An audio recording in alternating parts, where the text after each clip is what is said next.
Hello and welcome to the Better Man Clinics, the podcast where we talk to actual experts to address the questions that men want answered, but are either too embarrassed to ask or simply don't know who to ask.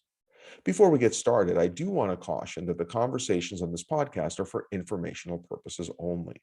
They don't represent a medical consultation, nor do they present medical advice to individuals. Rather, we hope that the podcast empowers men with the knowledge and confidence to address these issues with their healthcare providers. As with any medical or wellness issues, you should always consult with your healthcare provider before beginning any type of treatment or preventative intervention. With that being said, in this episode, we discuss erectile dysfunction in young men. Did you know that 1 in 4 men under the age of 40 experience erectile dysfunction? But are the erectile problems faced by these men different from the typical erectile dysfunction experienced by middle-aged and older men? Is erectile dysfunction in young men caused by different underlying problems? Do these men need a different evaluation? And should they be offered different treatment options? In order to answer these questions, we turn to Dr. Nanan Thurumavalavan. Dr. Thurumavalavan is Chief of Male Reproductive and Sexual Health at University Hospitals, as well as Assistant Professor of Urology at Case Western Reserve University School of Medicine in Cleveland, Ohio. Dr. Thurumavalavan earned his medical degree at Boston University School of Medicine and subsequently completed his residency in urology at Boston Medical Center. He then completed a National Institute of Health-sponsored fellowship in male reproductive medicine and surgery at Baylor College of Medicine in Houston. Dr. Thurumavalavan has earned numerous awards in his career, including the AUA Men's Health Traveling Fellowship in 2014, the NIH Travel Award in 2018 for the American Society of Andrology, and the Society for Male Reproduction and Urology Traveling Scholarship in 2018. He teaches and mentors resident urologists as well as medical students. And now, without further ado, I bring you a conversation with Dr. Nanan Thurumavalavan about erectile dysfunction in young men.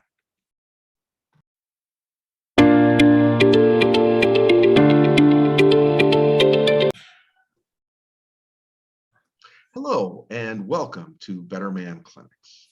Today, we're talking about erectile dysfunction, but specifically erectile dysfunction in young men. Now, as we've talked about in previous episodes, nearly half of men in this country develop erectile dysfunction at some point. But when we think about erectile dysfunction, we usually think about the middle-aged man, maybe someone who has high blood pressure or high cholesterol or other medical problems that make sense for them to have erectile dysfunction. And, with that, we always think about, okay, well, they'll take some Viagra or some other medication to help them with erectile dysfunction. But what if the man is younger? Did you know that 26% of men younger than age 40 also suffer from erectile dysfunction at some point? Are they different? Is the evaluation for these men different? Is the treatment different?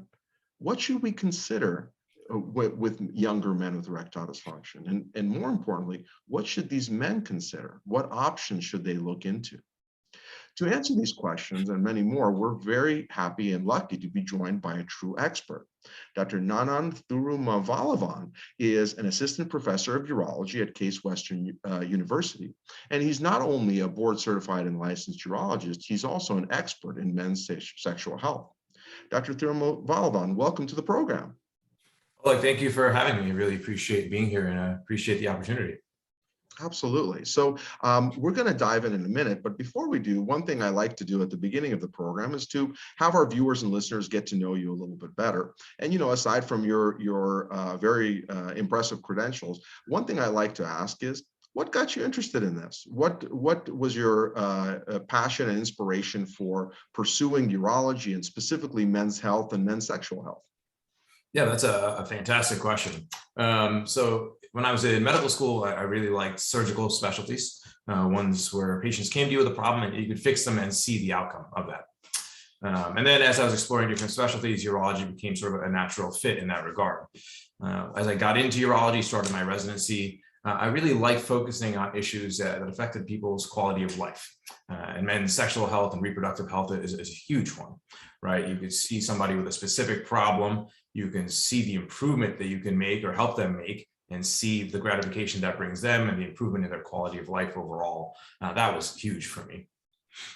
That makes a lot of sense. And I'm sure it's very rewarding because you can make such a big impact on people's day-to-day lives. And also, it's a very happy thing when you can impact their quality of life. Now, jumping into this topic of erectile dysfunction in young men, obviously something that's very concerning and possibly even devastating for these younger men. You're an expert in sexual health. How often do you see erectile dysfunction in men less than 40? Is this really a common problem? I think it's incredibly common. I don't think we have a great number for how common it is because it probably goes underreported. I think many men are hesitant to come to the doctor and talk about it. That being said, despite that, I see many men with this, usually at least a couple of men each day that I'm in clinic who are under the age of 40 coming in with trouble with erections. Got it. So, when we think about older men, by older, I mean middle-aged men, and you think about erectile dysfunction, you always think about it what we call an organic problem, meaning a physiological problem. Something's wrong, maybe it's their blood pressure or cholesterol. In younger men, is this usually the same type of organic problem, or is it more a mental, psychological problem, or both? I think that's a great question. And I think it's a combination of both. I don't think there's a hard line where this percentage is this and this percentage is that. Some studies have shown that about 15 to 20% or so of younger men have organic causes, but it is really a big spectrum and there's a huge overlap in how much of the problem is psychologic, how much of it is organic. And it can become sort of like a snowball effect, right? What maybe starts out as a psychological problem could then eventually turn into a more organic thing, and more importantly, vice versa. One organic can cause a more psychological issue down the line. Right. It can become a vicious cycle pretty quickly. Let's talk about the psychological or psychogenic erectile dysfunction first. What do you see as the common triggers psychologically that can cause men that were previously potent and able to have sexual activity to all of a sudden develop erectile dysfunction? I think it really depends on what's going on in that man's life. So in general, if you're in a stressful situation or just stressed out about life in general, that can certainly affect things in the bedroom. We know men who have depression suffer with erectile dysfunction as well. And what we can also see is sometimes being in a very specific situation with either a new partner or a new situation that could lead to trouble with erections. Yeah, anything that kind of rocks the boat in terms of their lives can certainly do it. It's there's nothing specific, I guess. But one specific question I do want to ask you, and this is just more out of curiosity.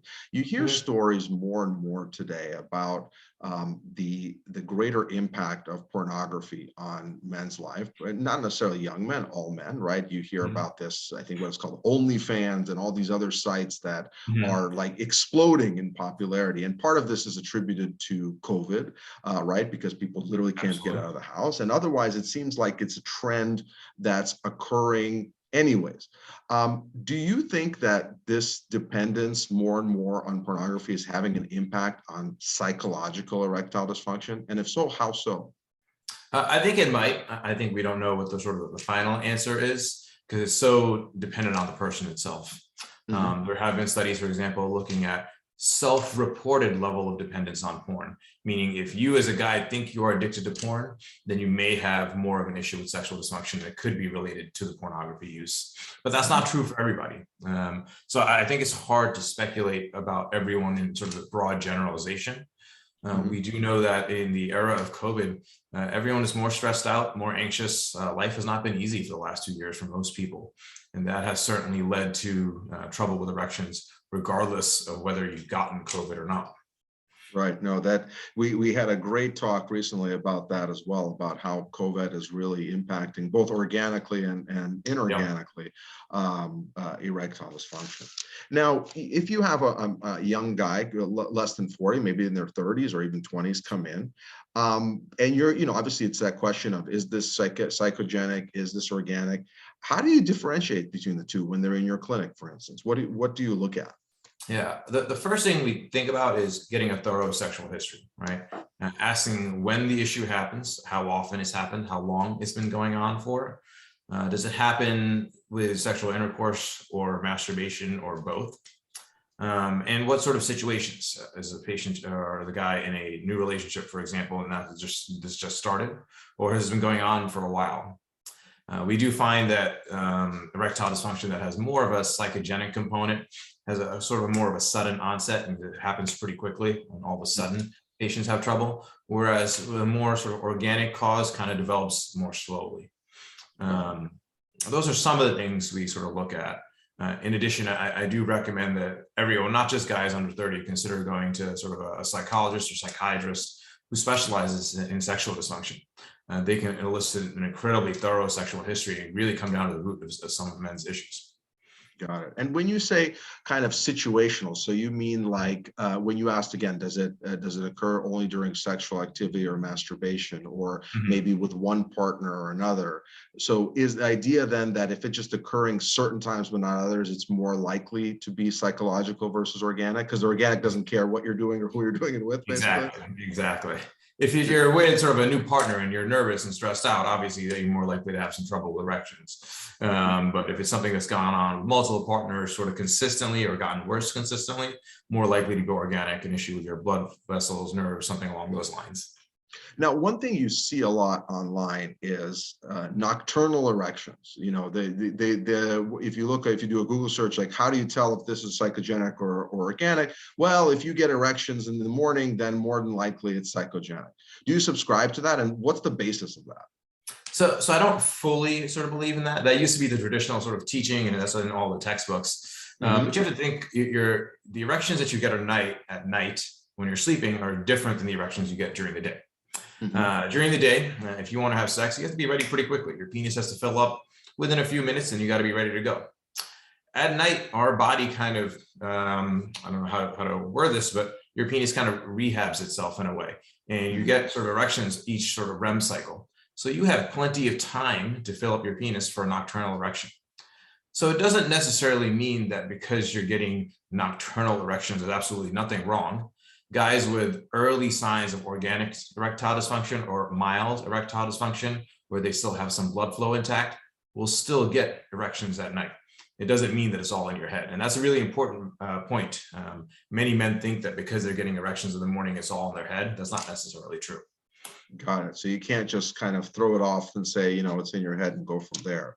Absolutely. But what if you do have a patient in your clinic who comes in and you feel pretty comfortable this is psychogenic? Maybe it's situational, maybe it's with one part or another, all the elements that we mentioned.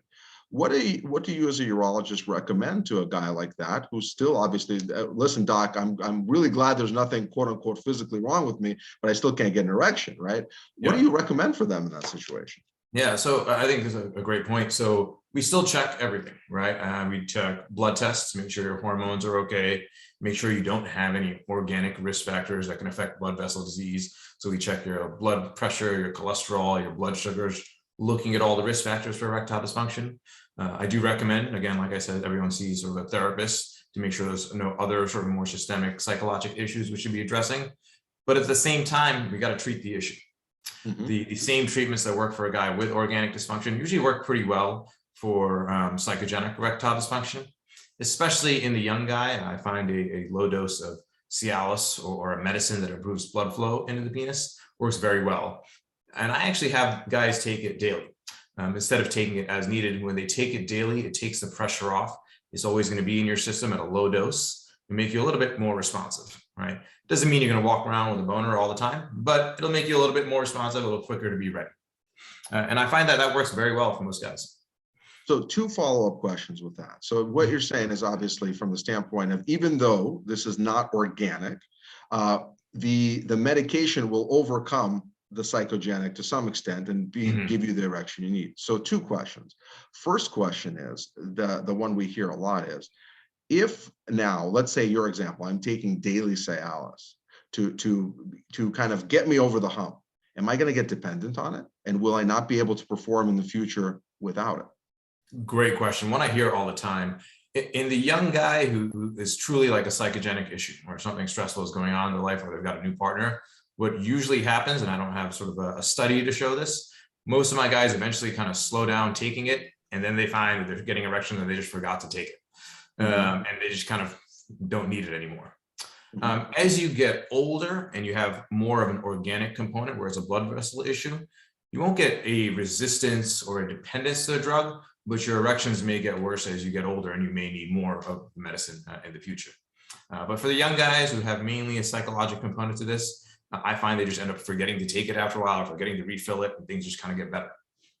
So the flip side of that question is that, as you said, the older guys who have, more organic disease, some would argue that taking the medicine is less of a risk for them for a condition called priapism, right? Where, you hear in the commercials, if you get an erection lasting more than 4 hours, make sure to come to the emergency room. So the question that some guys have also is, well, if you have a young guy whose quote unquote plumbing is perfectly intact organically, is that Viagra or Cialis going to turbocharge to the point that they are going to get that erection that won't go away more than your 60-year-old guy with high blood pressure and cholesterol and other reasons to not get erections? Hypothetically, that is a risk, and it's funny because that's the one side effect that everyone's heard of is the commercials, but with any of the pills for any guy. But to be safe, that's why we start on that low dose every day and slowly work the way up as needed. To date, I have not had a guy who's had a prolonged erection over 4 hours because of the pills. Got it. But that being said, I think the good public service announcement that I'll make here is that definitely, and I'm sure you'd agree, that this should be done under the supervision of a physician, not just kind of borrow it from your buddy and see what happens. Because then you will be that superstar in the emergency room who comes in where all the nurses are going to say, wow, look at that guy. But you don't want that kind of attention. You don't want to be that That's guy. one thing that I tell all my patients. You don't want that kind of attention in the emergency room. That's for sure. The other thing you mentioned was a psychotherapist. So we actually had a sex therapist, or a few sex therapists now on the program, talking about cognitive behavioral therapy, immersion therapy, a multitude of different types of treatments. What are your thoughts and experience with that? How big of a role does that play for young guys with psychogenic ED? Is that something that they really should do? Is that something that kind of, what has been your experience with it? So I think they should do it, because I think there's a huge benefit for most men having trouble with erections to see a therapist. It is challenging. Some guys don't want to do it, right? Some guys say, I'm fine, I don't want to see a therapist. I think there's still a huge sort of stigma with mental health in our society in general. That being said, I think there's a huge benefit to what you could gain from it. Got it. Now, let's leave the world of psychogenic or psychological erectile dysfunction and go to the world of organic erectile dysfunction, which is kind of scary if you think about a young guy. It's a guy in their 50s or 60s. Okay, like I said, high blood pressure, cholesterol, diabetes, you name it. There's plenty of reasons to have erectile dysfunction. You have a 20 or 30-year-old guy come in with organic erectile dysfunction. Now you start getting a little bit more concerned, like why, right? What would you say are the most common causes of organic or physiological erectile dysfunction in young men? And are those different than those in older or middle-aged men? I don't think they're that much different, right? So I think you have very similar risk factors for erectile dysfunction. It's interesting when I get young guys especially in their 30s who come to me for erectile dysfunction, many times it's the first time they're seeing a doctor since they're a pediatrician at 18, right? They haven't seen a doctor in a long time. So it's really a great opportunity to get them plugged into the healthcare system and also really get a true checkup for most things that you probably need to get checked out. The other thing that's incredibly important to point out is, erectile dysfunction can be a sign of something else going wrong or starting to go wrong, right? Right. We know that guys, even with mild ED, can have significantly higher risk of heart problems down the line. So we kind of look for all those things. So for example, when a patient comes to me or a guy comes to me with erectile dysfunction, he hasn't seen a doctor in a while, I'll check cholesterol because we know that high cholesterol can be associated with erectile dysfunction. We'll check blood sugars. We have diagnosed diabetes multiple times as for like a first-time diagnosis just because of erectile dysfunction. We check their blood pressure when they come in. And most importantly, we try and get them plugged in with a primary care doctor to start checking on all those things routinely. Because all of those erectile dysfunction could be a sign of those things in the future. Another common thing we see, guys who smoke. We know that smoking damages your blood vessels and can worsen your erectile dysfunction. So certainly we check that as well. So, one thing that, again, going back to older guys, God, it's kind of scary. I'm the older guy now. So when you think about the older guys coming in, probably older than me, that have erectile dysfunction, one thing you think a lot about are hormones. You think about, okay, they're hypogonadal, their testosterone is low, they're getting older, maybe we should supplement testosterone. Do hormones play a similar role in young men? Is this something that should be checked as well, you think? It should be checked. Certainly, low testosterone can play a role in erectile dysfunction. It's less common or less likely to be an issue in younger men versus older men. I think it's around 4 to 5% of young men have some sort of hormonal issue that can lead to or sort of be related to the erectile dysfunction. So we still recommend checking it for everybody. Testosterone level, as well as prolactin, which is another hormone that guys can have, and it can be abnormally elevated. So it's still certainly something to be checked. The chance of finding like a major hormonal abnormality is less likely, but still possible. The other thing we do see is men who are taking anabolic steroids, for example. Bodybuilding steroids, we know they affect your hormones in many ways, depending on what you're taking. A lot of times you don't actually know what you're taking, what you're getting, and that can affect your hormones and your erections in many ways. For sure, for sure. And what about the other thing that we see a lot is neurological problems mentioned in terms of young guys. How do neurological issues factor into ED in young guys? Yeah, so nerves certainly play a role in your erections, right? You need certain nerves to be intact. So we know that guys, for example, who've had back surgery or have back issues, that can affect the nerves that lead to erections. Other sort of systemic conditions like multiple sclerosis, for example, that can affect your erections as well. We know that diabetes can affect nerves and cause neuropathy, which can also lead to sort of trouble with erections. So, I mean, I think this is a broad statement, but most things that affect your health can certainly affect your ability to get erections. So we kind of go through that thorough history when somebody comes in to find out what things could be contributing to it. Got it. And also kind of one thing that comes up a lot, maybe more in young men, is the concept of Pyronius disease, or that curvature. Mm-hmm. Does that, if you can maybe elaborate a little bit about that and how it might impact erections as well? Yeah. So Pyronius, we think is sort of micro trauma to the penis, where you develop this scar or plaque formation. And it's very common. It's more common in young men than I think we realize. Even if you don't feel sort of a huge plaque or you don't notice a curvature in the penis, which is how it's traditionally described, but that can lead to trouble with erections as well. It can lead to pain in the penis as well. So there is a link certainly there, and Pyronius can affect erections, and depending on your erections, it could affect the severity of your Pyronius or how much it actually bothers you during intercourse. Got it. And you had mentioned COVID a bit earlier. Mm-hmm. Obviously the psychological impact of COVID is definitely there. But as I mentioned, we recently chatted with another urologist about the physiological impact of COVID, of causing clots and potentially affecting erectile dysfunction. Have you noticed that in your practice?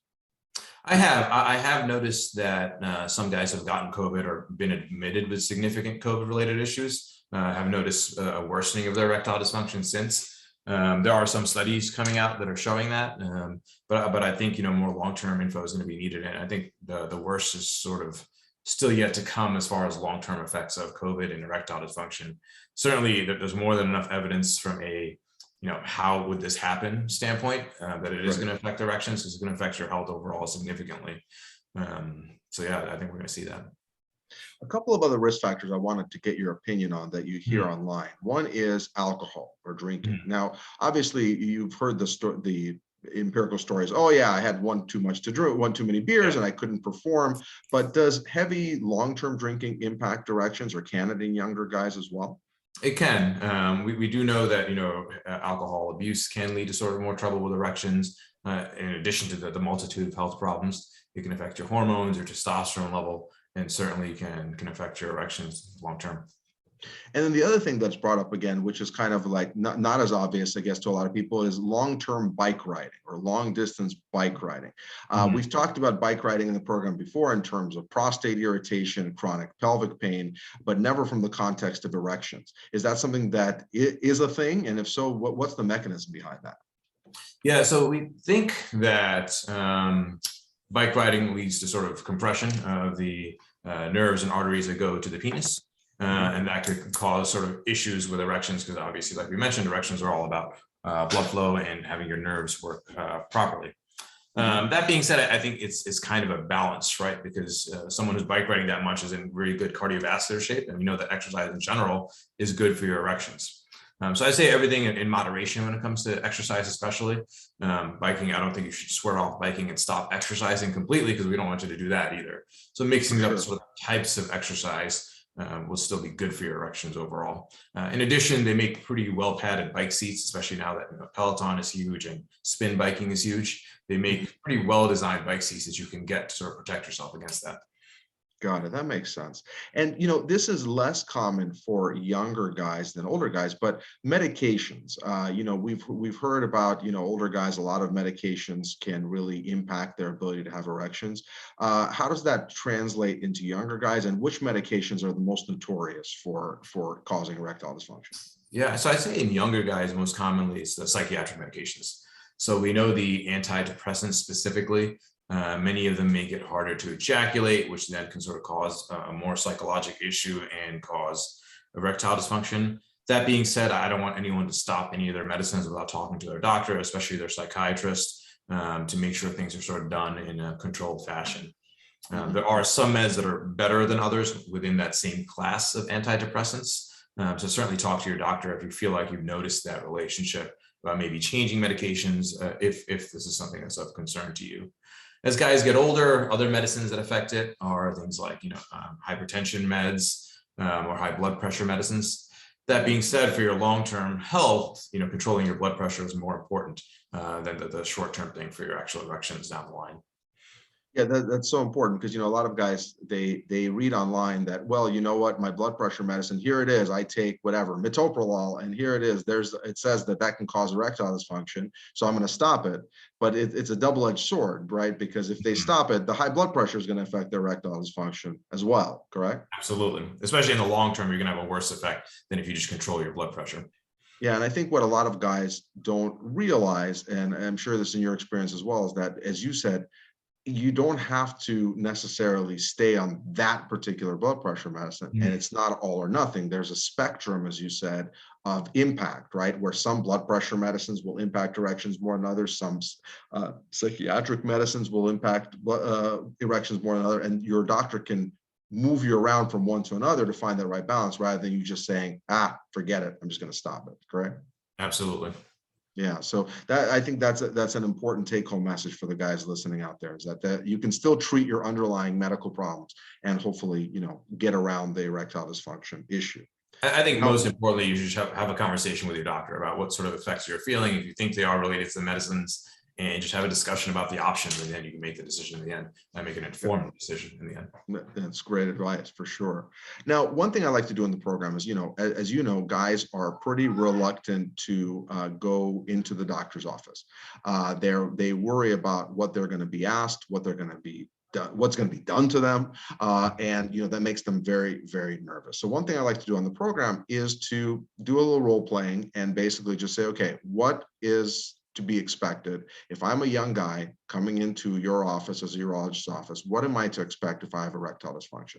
You had mentioned one thing was, an important history. You're going to ask me about my history of sexual activity, and is it situational, or has it been there for a while? I'm sure, like you said, you're going to ask about my other medical problems to really get a picture of me as, a person in terms of my risk. What about physical exam? What does a physical exam look like in terms of if I come in with erectile dysfunction? Actually, let me take a quick step back. So you'd mentioned sort of the history and everything. One thing I like to emphasize with guys, erectile dysfunction is very personal, right? So the same erection that you get versus what another guy may get, it really is what you're happy with, right?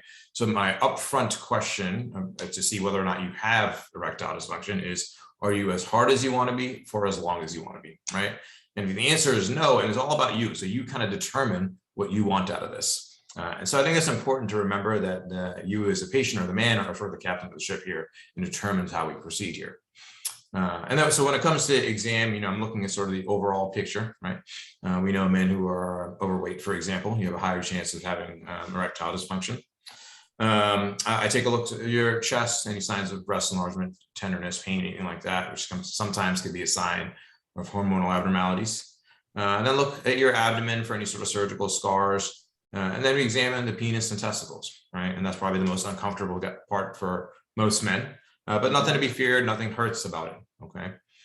We look for scars, curvature in the penis. We look at the size of the testicles, make sure they're normal size. That's a good indicator of how well they're working, is size. And then make sure everything else feels in place and there's nothing abnormal that we see or feel. Got it. Got it. Doesn't sound too daunting. I mean, it's obviously a little bit embarrassing to do a general exam, but definitely something that's important. And do you have to do a prostate exam as part of that, a rectal exam? I don't, not as a standard for young men. I don't think that's necessary. It doesn't really add much value.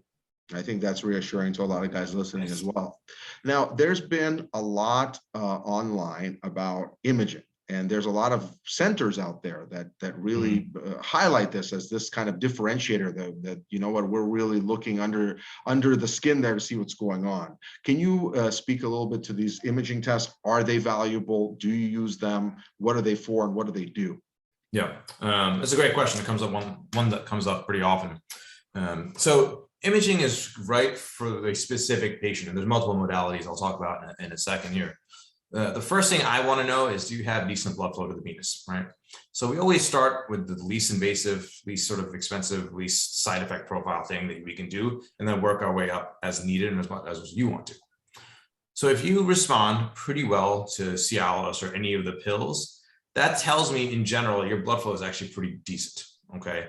It's not severe erectile dysfunction. You're responding to the pills, especially that low dose Viagra for the young, low dose Cialis for the young guy. If you're responding to that, that tells me your blood flow is pretty well intact, okay? If you don't respond to the pills, that's when we talk about more invasive things like imaging, right? And then my sort of way to assess the response to the pills is obviously you're taking these at home.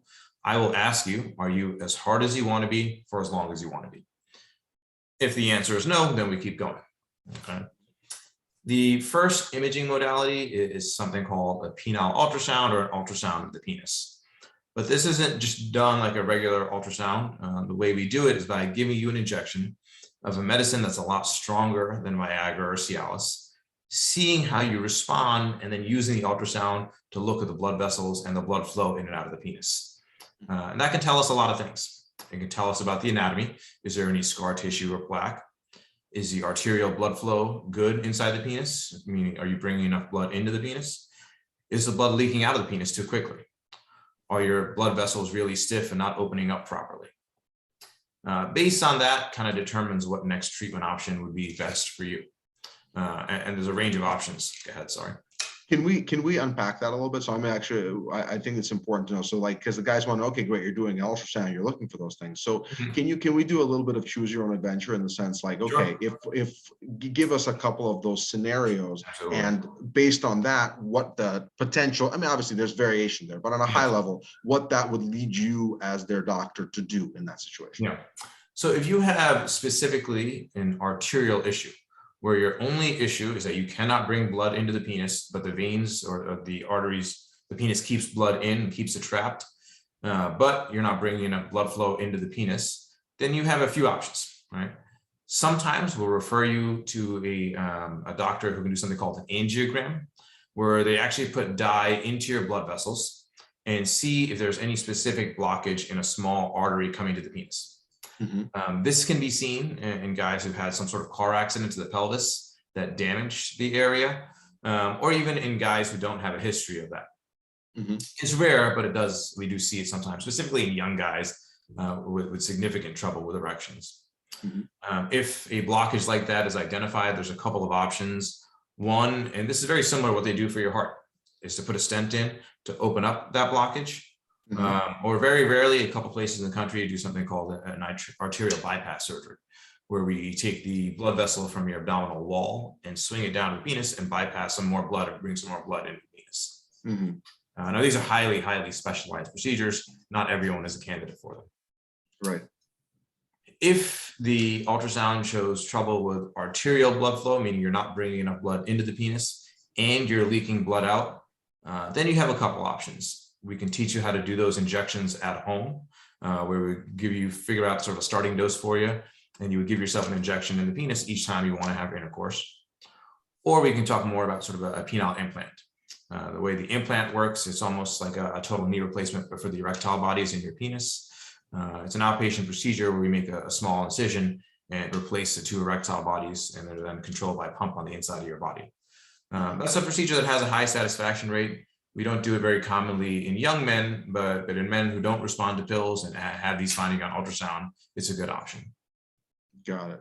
And so if, kind of weird question, but let's say you go to the doctor, you're a young guy, and your doctor doesn't do a penile ultrasound. Can they just go right to injections or penile implants? Is that going to, meaning if the pills don't work, is that reasonable, or do you think that imaging really is going to make a difference in terms of their overall care? So that's a great question. I think it depends on the guy, right? If you say, listen, I'm never going to do injections at home, no matter what you tell me, then it's totally reasonable to skip the ultrasound and go straight to an implant, for example. But I think most guys prefer to go in a stepwise fashion like that.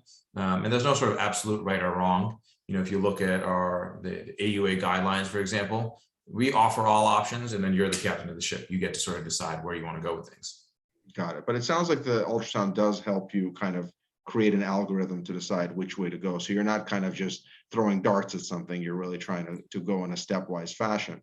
What about a penile MRI? This is something that was seen online as well. Is that something that's helpful as well? Not yet. I think maybe in the future we may find a role for it, but not in the young guy with erectile dysfunction. I don't think it has much value. It does have value in patients who've got a very prolonged erection or coming to the hospital. We're trying to determine if the erectile bodies are still kind of alive, per se, or patients with lots of scar tissue. It can help, but that's a very specific patient, and that's relatively rare. Got it. One thing that is very different between young guys and older guys is that for older guys, if you tell them, okay, you have to be on Viagra for the rest of your life, they're like, it's not, I'm already on medications. You know, I've had a good run. I'm in my 60s. It's okay. It's not, I'm just going to add another shrimp to the barbie.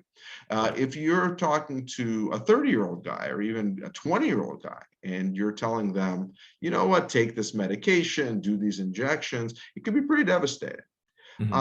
To what, and the reason I'm asked this question is, to what extent do you think that the erectile dysfunction in young men can actually be permanently reversed so that they can go off of these treatments and regain their normal sex lives? I think in the vast majority of young guys in their 20s, for example, it does get better, right?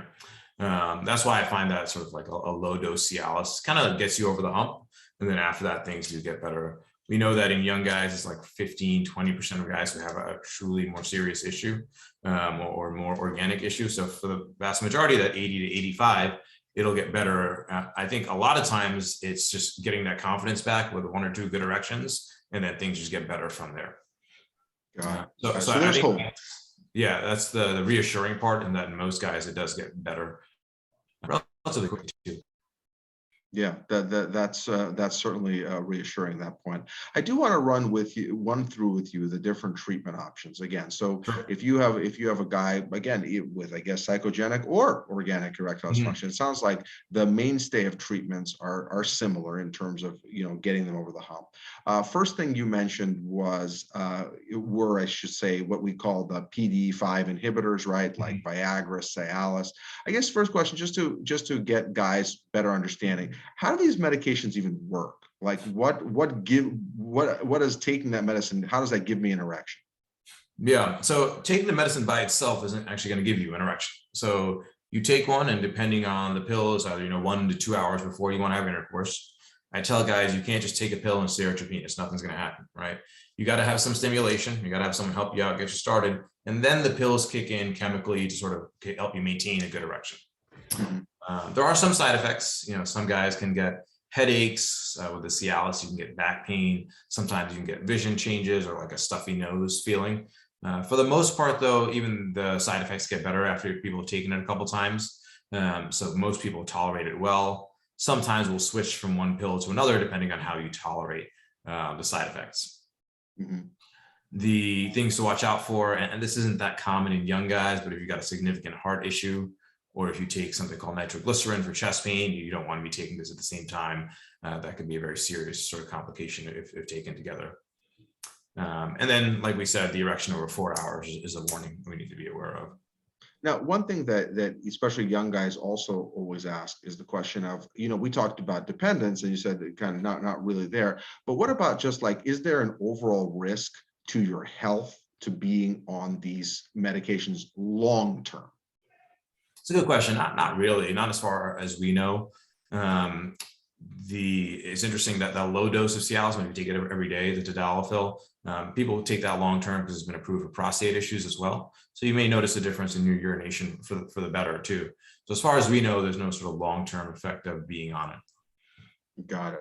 And then moving on to those injections. So how are they? I mean, you had mentioned, again, you kind of do the injection stuff. Can you go over a little bit of logistics so guys understand what they're injecting and what that really feels and looks like? Yeah, so the most common medicine is a medicine called Trimix. So it's 3 different compounds that are mixed together. You can't get these at like a CVS or a Walgreens pharmacy. You do have to go to a compounding pharmacy, and we work with one that'll ship it to you. You basically store the medicine at home in the refrigerator. Refrigerator or freezer. Don't quote me on that. You draw it up right before you want to use it, and you give yourself an injection in the side of the penis.